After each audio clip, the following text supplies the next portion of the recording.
Assalamualaikum warahmatullahi wabarakatuh. Bismillahirrahmanirrahim. Alhamdulillahilladzi khalaqal mauta wal hayata liyabluwakum ayyukum ahsanu amala.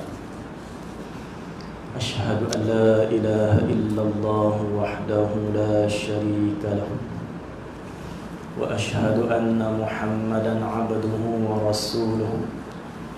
Allahumma salli wa sallim ala Muhammad wa ala alihi wa sahbihi wa tabi'in bi ihsanin ila yaumiddin. La hawla wa la quwwata illa billahil aliyyil azim, amma ba'du. Yang saya muliakan Tuan Pengurusi, Tuan Suhairi dan seluruh jawatan kuasa, Tuan Imam, pegawai-pegawai masjid, tuan-tuan muslimin dan muslimat yang dirahmati lagi dikasihi Allah Subhanahu wa taala. Kita sambung kitab kita, kitab Nasihat Al-Imam Ghazali rahimahullahu taala, kitab Ayyuhal Walad. Kata pengarang rahimahullahu taala, waktu itu ialah kehidupan.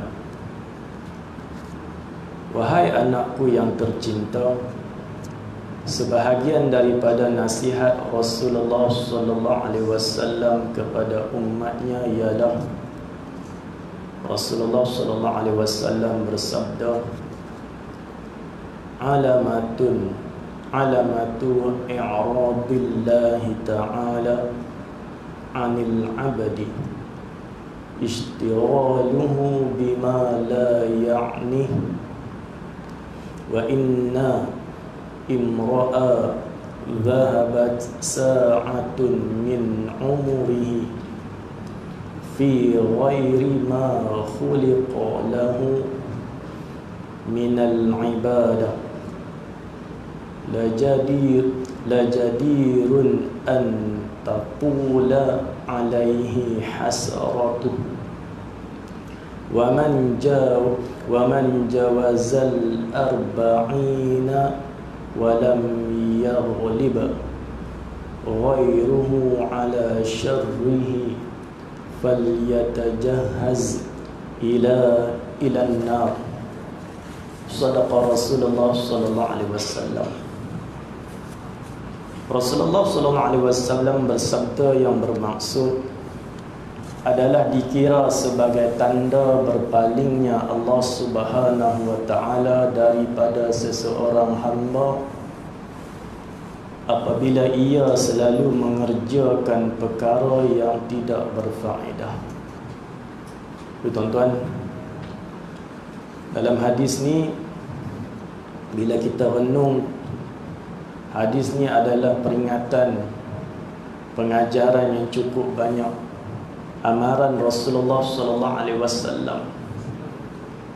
Rasulullah sebut apa? Adalah dikira sebagai tanda berpalingnya Allah Subhanahu wa taala daripada seseorang hamba apabila ia selalu mengerjakan perkara-perkara yang tidak berfaedah.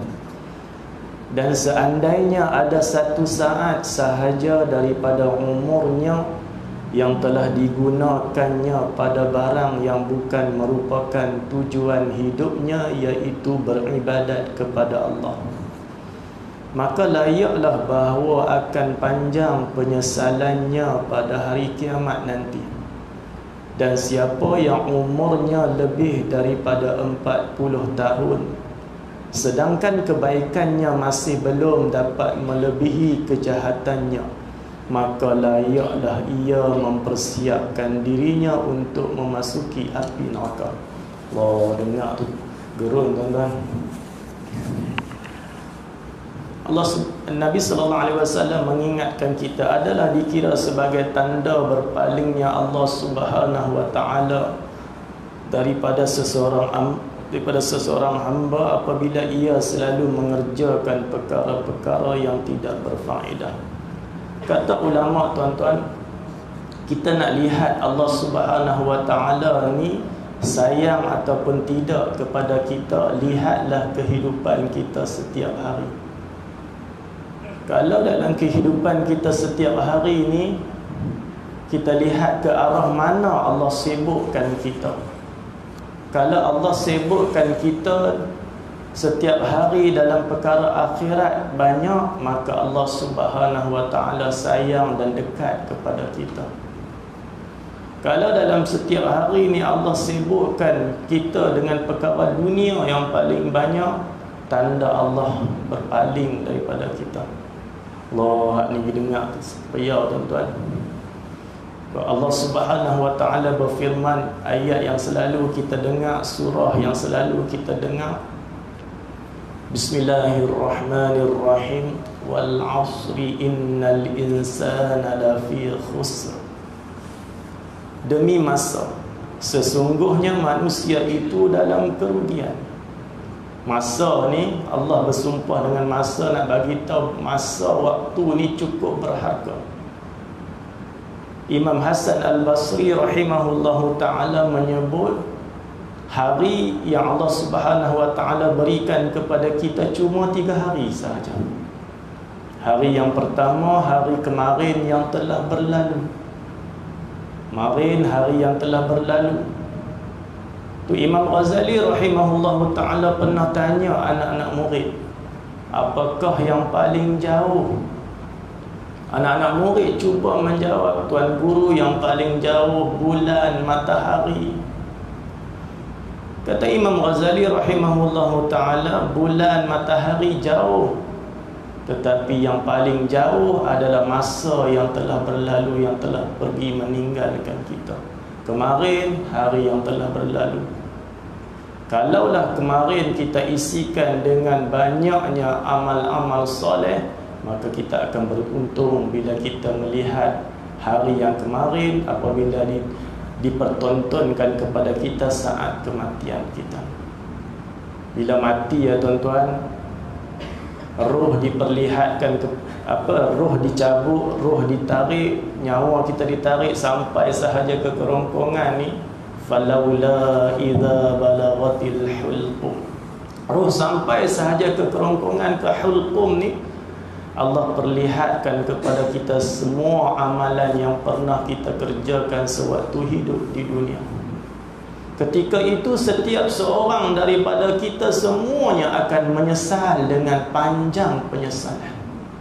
Sampai Imam Hasan Al-Basri sebut apa tuan-tuan, menyesal ni, kata Imam Hasan Al-Basri, akan diperlihatkan kepada anak-anak Adam akan umurnya yang dia lalui ketika hidup di dunia, maka setiap waktu yang berlalu sia-sia akan mendatangkan penyesalan yang berpanjangan bagi dirinya.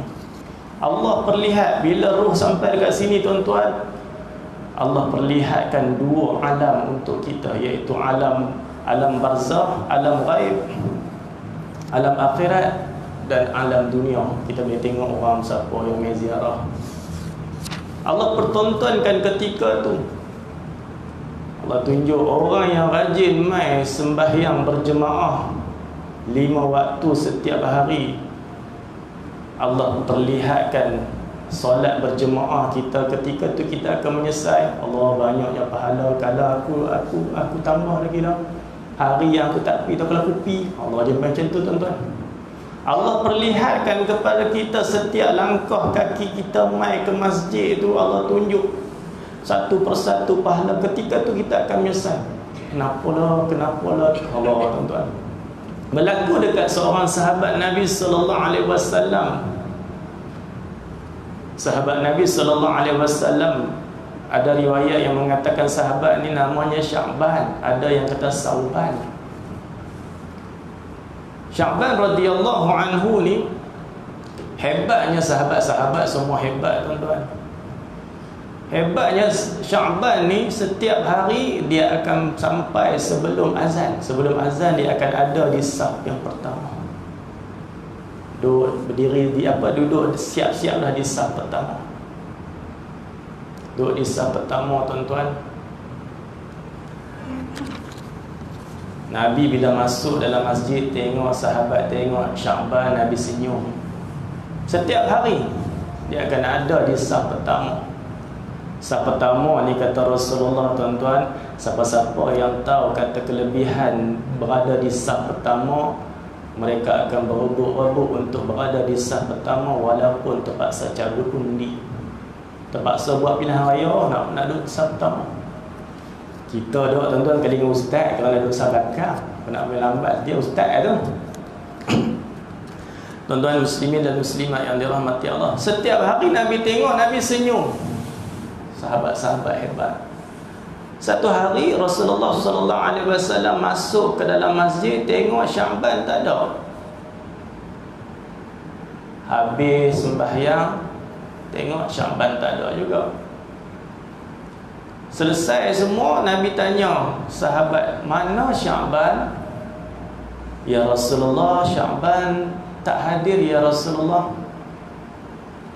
Kata Nabi, bawa aku nak pergi ziarah Sya'ban. Kita kalau kata dengar sahabat kita tak mai, yang selalu duk mai, jemaah yang duk mai selalu, kalau tak mai tu kita tanya, tuan-tuan. Kalau takat sehari orang tak tanya lagi.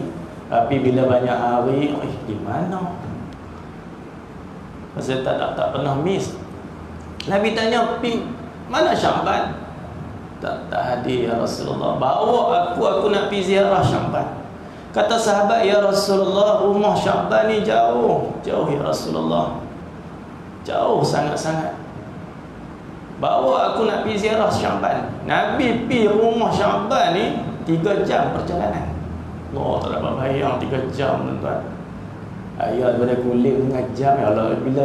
Bila fikir ada roadblock ni, dia cepat kasi jalan lengang.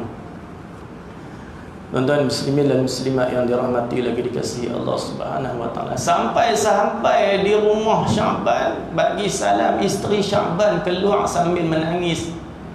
Nabi tanya, mana Sya'ban? Ya Rasulullah, Sya'ban telah meninggal dunia, baru saja meninggal dunia.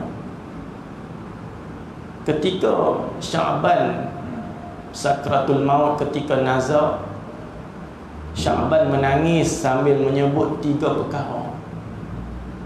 3 perkara ni aku tak tahu apa maksudnya. Bila aku talkinkan kepada suamiku, Sya'ban, abang sebutlah la ilaha illallah. Sya'ban kata apa?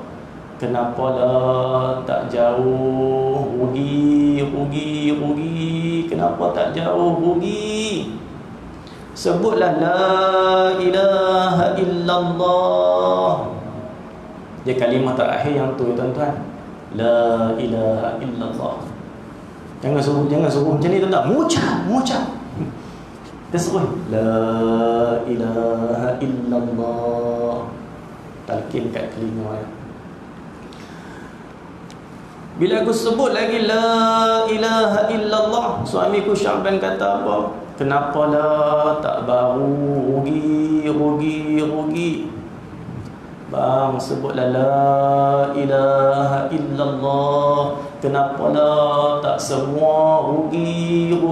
Dan akhirnya suamiku Sya'ban menghembuskan nafas yang terakhir. Ya Rasulullah, apa maksudnya ya Rasulullah? Lalu Nabi SAW jawab, ketika roh sampai sahaja ke kerongkongan, ke hulqum, Allah perlihatkan, Allah pertontonkan semua amalan. Ketika itulah setiap seorang daripada kita akan menyesal.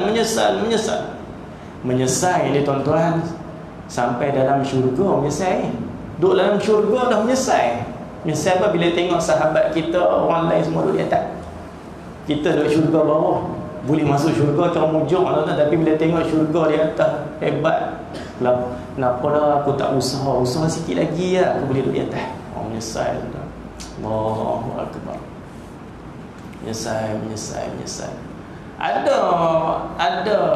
Ada orang, bila Allah tunjuk pahala amalan di hari akhirat, pahala amalan punya banyak, dia tanya, ni amal aku tak buat pun, ni amalan ni punya banyak pahala. Lalu Allah jawab apa? Wahai hamba-Ku, ingat tak ketika hidup di dunia dulu engkau pernah berdoa dan aku tidak makbulkan doa tu. Aku tak makbul doa tu. Hari ini semua doa yang telah engkau doakan, yang aku tak makbul, yang aku tak bagi ketika hidup di dunia, hari ini aku bagi semua. Ambil. Allah. Sampai dia kata apa? Dia punya terkejut sebab Allah bagi doa yang Allah tak makbul tu, Allah bagi di akhirat tu, lombok sekali bagi. Sampai dia kata apa? Dia minta satu perkara yang mustahil. Dia kata apa? Wahai Allah, kembalikan aku ke dunia supaya aku dapat berdoa dan kau jangan makbul doa tu. Allah minta sebab apa? Nampak lah. Jangan makbul dah, bagi aku balik ke dunia, aku nak doa lah, doa ya. Tapi jangan makbul. Nampak apa tu? Nampak tu aja ganjaran tu. Tu pun menyesal sebab apa? Tak doa sungguh-sungguh. Kalau lagi banyak lagi bagus. Allahu akbar. Lalu Rasulullah sallallahu alaihi wasallam bersabda, wah Sya'ban ni Allah perlihatkan kepadanya ganjaran melangkah kaki ke masjid untuk solat berjemaah. 3 jam perjalanan duk jalan kaki tu, mai ke masjid, Allah tunjuk setiap langkah. Tuan-tuan, setiap langkah tuan-tuan mai ke masjid ni cukup banyak ganjaran. Satu langkah, satu kebaikan yang ganjarannya 10 pahala. Tu sahabat bila dengar tuan-tuan dia langkah kecil-kecil lah, setapak. Ada seorang sahabat Nabi sallallahu alaihi wasallam, rumah jauh dengan masjid, macam Sya'ban ni cukup jauh lah, jauh dengan masjid, minta apa? Wahai Rasulullah, izinkan aku nak pindah tinggal dekat dengan masjid. Nabi kata jangan pindah tinggal dekat dengan masjid, kerana setiap langkah kakimu ke masjid, Allah bagi satu kebaikan dan Allah hapus satu kejahatan. Setiap langkah satu kebaikan, 10 pahala. Dihapuskan satu kejahatan, dihapuskan 10 dosa. Langkah. Tuan-tuan, kalau langkah ni jangan laju-laju sangat, pelan-pelan. Kalau kadang-kadang kita sekali langkah tu boleh 3 langkah lah. Pelan-pelan, relax ya mai. Allah tunjuk kepada Sya'ban punya banyak langkah kaki mai ke masjid, 3 jam perjalanan tu punya banyak pahala Allah tunjuk. Sewaktu hidup di dunia duk main masjid, ketika itulah dia kata apa? Kenapa tak jauh? Rugi. Tuan-tuan, ni sebagai hiburan untuk tuan-tuan, ganjaran yang Allah yang tuan-tuan akan lihat sewaktu sakratul maut nanti. Allah, untung kita jadi umat. Jadi untung kita, Allah bagi iman, Allah bagi Islam dan menjadi umat Nabi Muhammad sallallahu alaihi wasallam. Umat Nabi Muhammad sallallahu alaihi wasallam ni buat amalan sikit tuan-tuan, ganjaran terlalu banyak di sisi Allah Subhanahu wa taala. Kerana apa? Kerana Nabi Muhammad sallallahu alaihi wasallam. Kita ni beruntung kerana Rasulullah sallallahu alaihi wasallam. Itu ada seorang ulama tuan-tuan. Seorang ulama diminta cerita tentang keindahan syurga. Cerita Tuan Guru bagaimana keindahan syurga. Syurga ni macam mana, indah macam mana syurga ni. Ulama ni jawab ringkas kan. Syurga ni indah kerana di dalamnya ada Rasulullah sallallahu alaihi wasallam. Habis. Oh, ini abang kata indahnya syurga ni sebab dalam tu ada Rasulullah sallallahu alaihi wasallam. Lalu kata Rasulullah sallallahu alaihi wasallam, yang kedua, Allah perlihatkan kepada Sya'ban satu hari musim sejuk. Musim sejuk ni tuan-tuan, orang Arab kalau sejuk dia pakai baju berlapis-lapis, pakai 3 lapis pakai. Sejuk. Sya'ban ni musim sejuk, dia pakai baju 3 lapis. Dalam perjalanan nak pergi ke satu tempat, dia bawa sebuku roti. Dalam perjalanan tu jumpa seorang lelaki tua pakai baju koyak babak compang-camping. Tengok lelaki tua dengan perasaan kesian ni, dia pun buka baju yang luar ni. Yang luar tu buruklah sikit, dalam tu baru sikit. Buka yang luar ni, dia selimut pakcik tu. Selimut pakcik tu. Allah perlihatkan kepada dia sewaktu sakratul maut, baju yang buruk yang dia bagi dekat pakcik tu punya banyak pahala. Ketika itulah dia kata, apa, kenapalah tak bagi yang baru? Rugi, menyesal. Ada seorang hamba Allah kongsi dalam Facebook lama dah. Hamba Allah ni kematian anak meninggal dunia, anak perempuan meninggal dunia umur 18 tahun. Bermimpi berjumpa anaknya yang telah meninggal dunia ni. Anak dia kata, "Pak ayah ni sangat beruntung kerana masih diberi peluang hidup. Ayah hidup lagi ayah. Jangan sia-siakan baki umur yang Allah bagi dekat ayah tu. Jangan sia-siakan, kerana satu subhanallah saja terlalu bernilai buat kami yang tak boleh buat apa-apa dah. Satu subhanallah terlalu bernilai buat kami, tak boleh buat apa-apa dah. Ayah masih hidup, ayah sebut satu subhanallah pun cukup. Beruntung, ganjaran cukup." Allah Ta'ala jawapan orang yang telah meninggal dunia. Abu Laith Samarqandi rahimahullahu ta'ala dalam Tanbihul Ghafilin, Abu Laith Samarqandi sebut apa? Kalaulah kalian ziarah kubur, lalu Allah buka hijab, diperlihatkan keadaan penghuni kubur tu, alam barzakh. Kalau Allah perlihat, Allah buka hijab, bukan takat boleh kita lihat jin ya tuan-tuan, syurga neraka boleh tengok. Kalau Allah perlihat, kalaulah Allah buka hijab, kita ziarah kubur, Allah buka hijab, kita boleh lihat alam barzakh, boleh lihat penghuni kubur. Tanyalah kepada mereka, kalian kalau boleh hidup semula balik ke dunia, apa yang kalian akan buat? Pasti mereka akan jawab, kata Abu Laith Samarqandi rahimahullahu ta'ala, kami kalau boleh balik semula hidup ke dunia, kami akan berebut-rebut untuk sembahyang 2 rakaat. Tapi malangnya penghuni kubur tak boleh balik dah. Allah nak berebut-rebut nak sembahyang 2 rakaat. Macam hamba Allah tadi yang saya sebut tadi, minta nak balik, nak doa ya tuan-tuan. Sebab apa? Doa pula dia pesan pula, jangan makbul dah ketika tu. Doa dia nak doa tak nak makbul. Kita kalau doa ni, kalau Tuhan tak makbul ni, kita nak marah ke Tuhan lah. Doa sembahyang hajat tak jadi. Mula kita nak bergantung dengan nak dicari orang tuan-tuan. Allahu akbar. Tuan-tuan muslimin dan muslimat yang dirahmati Allah, jawapannya kenapa Allah tak bagi, kata ulama 4 perkara. Kadang-kadang kita doa Allah mustajabkan serta merta. Kadang-kadang Allah tangguh sebab apa? Allah nak dengar lagi rintihan tu. Allah berfirman dalam hadis qudsi, jika aku terlalu rindu akan seorang hamba, aku kirimkan hadiah yang sangat istimewa melalui wakilku Jibril alaihi salam, yang isinya adalah ujian dan kesusahan, kerana aku rindu nak dengar rintihannya. Allah, kalau Allah rindukan kita, apa Allah akan buat? Allah akan bagi hadiah melalui wakilnya malaikat Jibril yang isinya adalah ujian. Untuk apa? Allah rindu nak dengar rintihan. Allah rindu nak dengar doa lah. Bila kita doa tuan-tuan, Allah tangguh lagi permintaan kita tu. Sebab apa? Allah nak kita ni, hamba ni, Allah suka hambanya minta tu merengek macam budak-budak kecil minta. Allah suka tuan-tuan. Kita minta, kita merayap mata keluar minta tu, Allah suka. Allah tangguh lagi, Allah nak dengar rintihan. Allah sebab apa?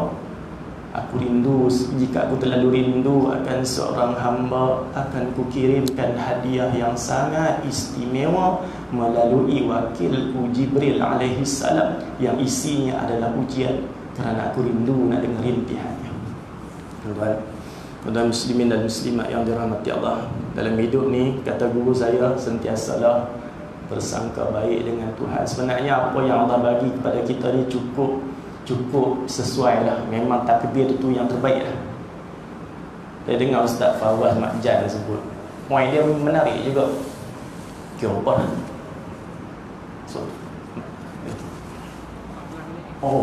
Nama Hidayah. Ustaz Fawaz Makjan sebut, bila dengar point tu, menarik ni. Kadang-kadang kata Ustaz Fawaz, kita merungut. Dia bagi contoh, kita tengok anak jiran kita cerdik-cerdik, ngaji pandai-pandai, dapat nombor 1 sedia, A sedia lah. Anak kita mengaji dapat nombor 1 kat belakang. Kita dah mau apa ni, benar lah mengaji, tak apa nak pandai. Kita macam-macam kita kata untuk kita bandingkan dengan anak orang. Kenapa anak kita Allah tak bagi macam tu, anak orang Allah bagi macam tu? Kadang kita banding macam tu. Tapi tuan-tuan, takdir yang Allah bagi itu tersirat yang kita tak tahu. Bila kita lihat apa selepas tu baru kita akan tahu. Kita tengok anak jiran kita mengaji pandai, lepas tu SPM pun cemerlang, mengaji di luar, lepas tu dapat mengaji sama belajar di luar negara. Pergi sampai ke Oxford, London, semua hebat lah. Kita hebat, kita bangganya. Anak kita mengaji SPM dapat boleh gagah ya kerja kelam. Tapi bila kita berusia baru kita nampak, kita 50 lebih, 60 baru kita nampak anak dia tu, anak jiran kita mengaji luar negara. Lalu tinggal di luar negara. Tinggallah suami isteri ini tak ada siapa nak jaga. Kita anak kita yang tak, orang kata kita dah nampak tak mengaji, tak pandai, tapi dia duduk dengan kita mengaji, dia main jenguk kita, kadang-kadang buat rumah sebelah rumah kita. Allah tu, kita nak sangka baik tu, ada hikmahnya, dia boleh jaga kita di waktu penghujung usia kita. Allah, bersyukurlah dengan apa yang Allah bagi. Takdir Allah cukup terbaik dengan untuk kita. Tuan-tuan muslimin dan muslimat yang dirahmati lagi dikasihi Allah Subhanahu wa taala. Lalu Syaban ni bila dia tengok apa lelaki tua ni, pakcik ni dalam keadaan lapar, dia bawa roti. Dia pun koyak sebelah roti bagi dekat pakcik. Pakcik makan sebelah, saya makan sebelah. Allah perlihatkan roti yang sebelah yang dia bagi itu, bagi sebelah ya, pahala punya banyak Allah tunjuk. Dia kata apa ni? Kenapalah tak bagi semua? Lah bagi semua kan lagi banyak. Allah tu tuan-tuan nilai no? Allah tunjuk satu persatu ketika itulah seseorang daripada kita akan menyesal dengan panjang penyesalan. Allah sebut apa? Demi masa sesungguhnya manusia itu dalam kerugian kecuali orang-orang yang beriman dan beramal soleh, dan mereka pula berpesan-pesan dengan kebenaran serta berpesan-pesan dengan kesabaran. Imam Hasan Al-Basri sambung lagi, hari yang kedua yang Allah berikan kepada kita, kata Imam Hasan Al-Basri, iaitu hari esok. Hari esok Allah beri, hari esok yang belum pasti kita akan terus hidup sampai hari esok. Esok tak ada jaminan tuan-tuan kita akan terus hidup sampai hari esok. Saya yang bercakap belum pasti lagi. Saya tahun ni 39 lah tuan-tuan. Tahun depan 40. Maulana Sa'ad, kenal Maulana Sa'ad? Jemaah tabligh kau kenal Maulana Sa'ad ni, orang yang hebat lah, firasat tinggi. Maulana Sa'ad, orang tanya dia, tuan, selepas ujian dan musibah coronavirus COVID-19 ni, lepas ni apa pula? Orang hebat tuan-tuan. Lalu kata Maulana Sa'ad, selepas ujian kita diuji dengan musibah coronavirus ni, lepas ni akan berlaku ujian yang cukup besar. Tahun ni adalah permulaan ujian-ujian yang cukup besar yang akan kita hadapi. Persiapkanlah bekal-bekal kalian, bekalan amal soleh, sehingga jenazah kalian diusung ke tanah perkuburan. Orang abang kata tuan-tuan, bukan masa lagi untuk kita semua orang. Persiapkanlah persiapan kalian dengan hubungan dengan Allah, persiapan amal soleh ni, sehingga apa? Sehingga jenazah diusung ke tanah perkuburan. Tak ada masalah tuan. Kita kena bersiap sedia untuk apa? Untuk kita berjumpa dengan Allah Subhanahu wa taala. Apa ni nak main yang pelik-pelik tuan-tuan? Barulah kita tengok apa tok guru kita cerita, tuan guru Syekh Zainul Asri menurut cerita kita dengar turun tuan-tuan, dia sebut tu, kalau ikut apa yang dia sebut tu, tahun ni tahun permulaan, dekatlah sangat kemunculan Al-Imam Mahdi yang ditunggu-tunggu tuan-tuan, cukup dekat. Allah, saya pun tak reti nak cerita tuan-tuan. Bagi orang yang pandai cerita, yang alim, dia cuma cerita. Tuan-tuan muslimin dan muslimat yang dirahmati Allah, kata ulama dalam kitab Rahsia Kematian dan alam akhirat, Imam Qurtubi rahimahullahu taala, Imam Qurtubi sebut apa? Bila masuk sahaja usia 40 tahun, 40 tahun sembahyang berjemaah ni kalau boleh jangan tinggal. Masuk 40 sembahyang jemaah tak boleh tinggal. 40 tahun ni kalau ikut sunnah Nabi sallallahu alaihi wasallam kena pakai tongkat lah. Pakai tongkat. Saya tahun depan tu imam kena pakai lah. Kita selalu pakai tongkat sebab apa tuan-tuan? Sebab sakit lah. Sebab sakit, uzur pakai tongkat. Sebenarnya masuk 40 tahun kena pakai tongkat. Nabi nak ajak kita pakai tongkat ni. Kita tengok tongkat, aku ni dah tak lama dah dengan dunia ni.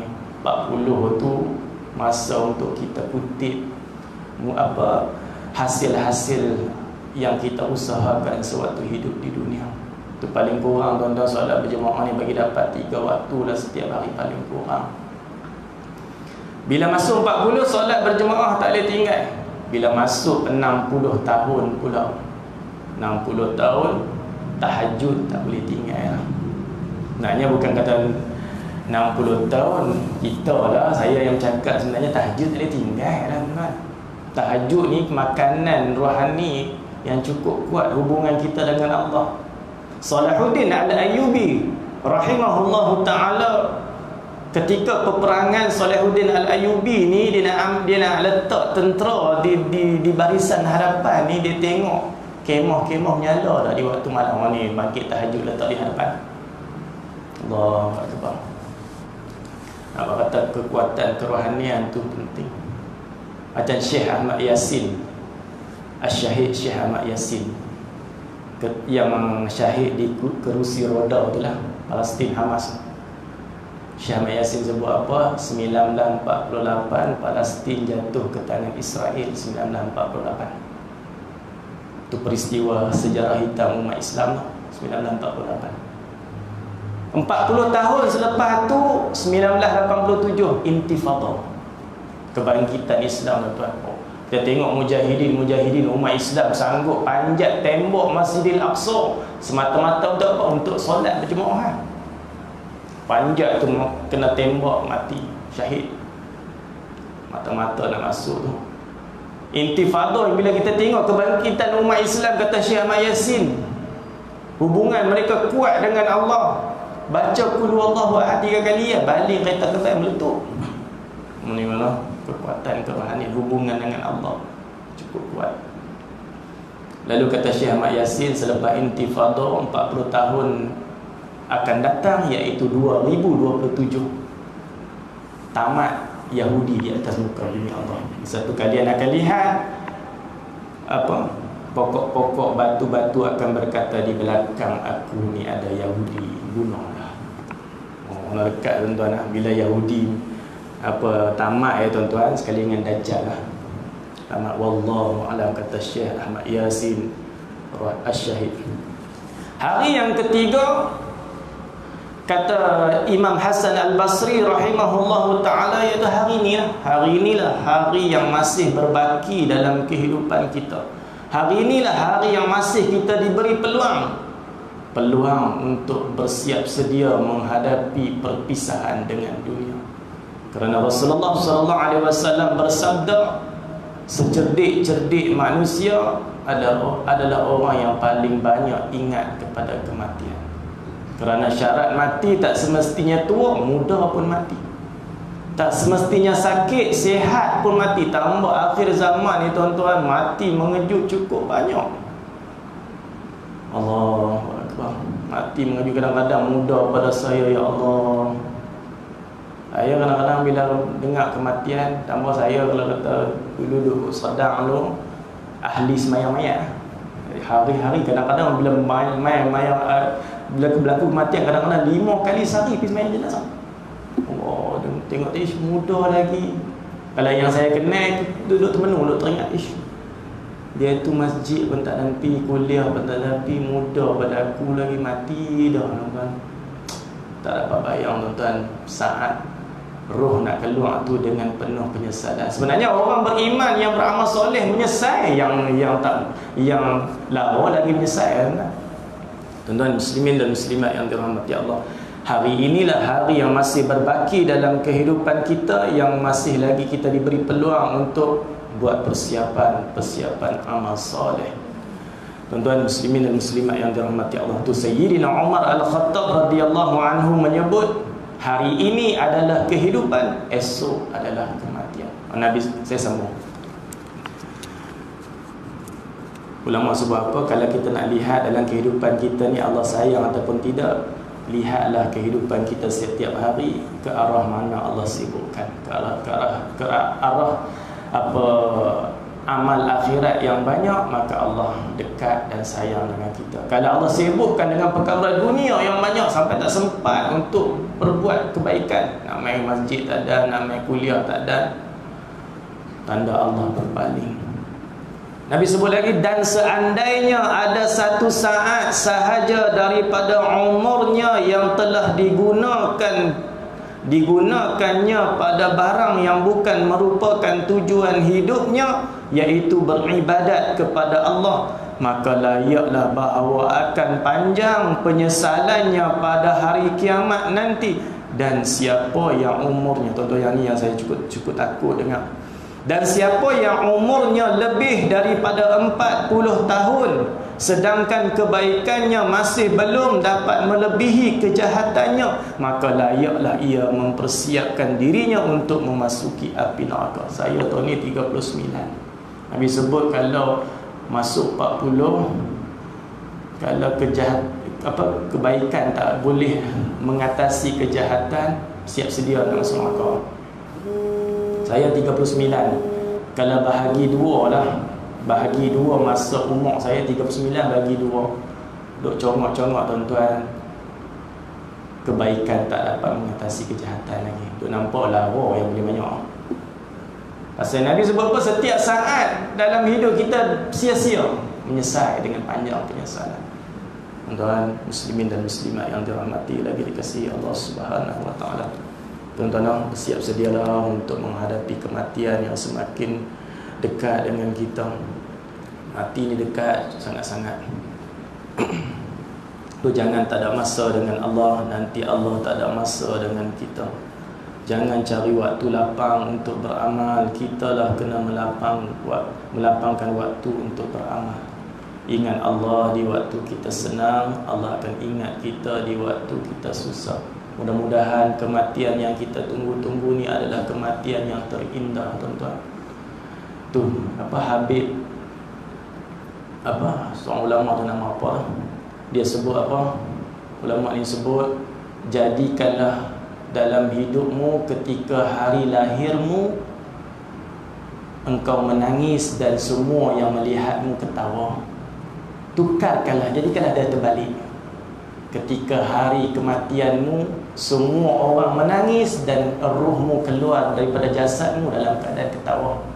Orang pakat teriak kita meninggal, tuan-tuan, tapi ruh kita keluar aja, kita dapat seruan daripada langit, seruan daripada penduduk-penduduk langit, ya ayyatuhan nafsul mutmainnah, wahai jiwa yang tenang, kembalilah kepada Tuhan. Hak itulah yang kita harap kita dapat, tuan-tuan. Dapat apa? Dapat dengar seruan daripada penduduk langit yang kita ni kembali dalam keadaan seronok, kembali dalam keadaan gembira, tuan-tuan.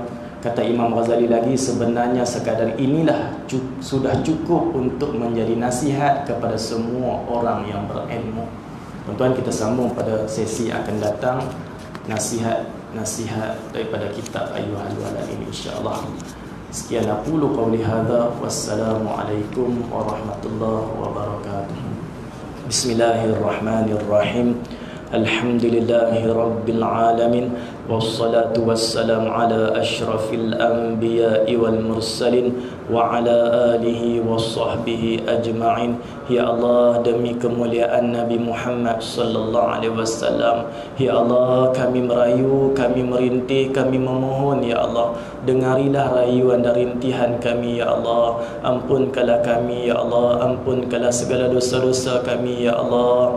Ampunkanlah segala dosa-dosa kedua ibu bapa kami, ya Allah. Ampunkanlah segala dosa-dosa guru-guru kami, ya Allah. Ampunkanlah segala dosa-dosa sekalian muslimin dan muslimat yang masih hidup dan yang telah meninggal dunia, ya Allah. Ya Allah, kami bertaubat di atas segala dosa-dosa kami, ya Allah. Kau terimalah taubat kami, ya Allah. Kau mantapkan iman kami, akidah kami, Islam kami, elokkan akhlak kami, jadikan kami seorang yang jujur, ikhlas, amanah dan benar. Ya Allah, Kau selesaikanlah segala masalah yang membelenggu lampu hidup kami ya Allah. Ya Allah, Kau selesaikanlah segala masalah hutang kami ya Allah. Kau tunaikan hajat kami, cita-cita kami, impian kami. Kau makbulkan doa kami ya Allah. Ya Allah, setiap kesedihan kami Kau gantikanlah kami dengan kegembiraan, keseronokan, kejayaan, kebahagiaan, kemenangan dunia dan akhirat kami. Ya Allah, setiap kesempitan kami Kau gantikanlah kami dengan kemudahan. Permudahkanlah segala hajat kami, urusan kami, rezeki kami ya Allah. Ya Allah, Kau cukupkanlah keperluan rezeki kami, cukupkanlah keperluan kehidupan kami. Berkatilah rumah tangga kami, berkatilah kehidupan kami, berkatilah usia dan umur kami, berkatilah rezeki kami ya Allah. Ya Allah, tambahilah amal soleh kami, tambahilah ketaatan kami, tambahilah ilmu kami, berikanlah kami kefahaman dalam perkara ilmu dan agama-Mu ya Allah. Ya Allah, jadikanlah kami semua dapat istiqamah dalam melakukan ketaatan, istiqamah dalam melakukan amal saleh, istiqamah memperjuangkan Islam dan memenangkan Islam, istiqamah sehingga penghujung usia kami dengan pengakhiran husnul khatimah. Ya Allah, matikanlah kami dalam iman, matikanlah kami dalam Islam, matikanlah kami di penghujung hayat kami dapat kami ucapkan kalimah la ilaha illallah Muhammadur Rasulullah. Ya Allah, di hari akhirat nanti jadikanlah kami semua berpeluang dapat masuk ke dalam syurga, syurga yang paling tinggi, yakni syurga Firdaus. Kami nak masuk ke dalam syurga Firdaus bersama-sama dengan insan kekasih hati kami Rasulullah sallallahu alaihi wasallam, para sahabat, para ulama dan para salihin. Ya Rasulullah, pandanglah kami, terimalah kami sebagai umat-Mu. Ya Allah, kami merayu, kami merintih, tetapkanlah kami sentiasa istiqamah untuk bersama dengan perjuangan Islam. Berikanlah kemenangan kepada perjuangan Islam. Rabbana atina fid dunya hasanah wa fil akhirati hasanah wa qina adzabannar wa akhiru da'wana alhamdulillahi rabbil alamin. Taqabbalallahu.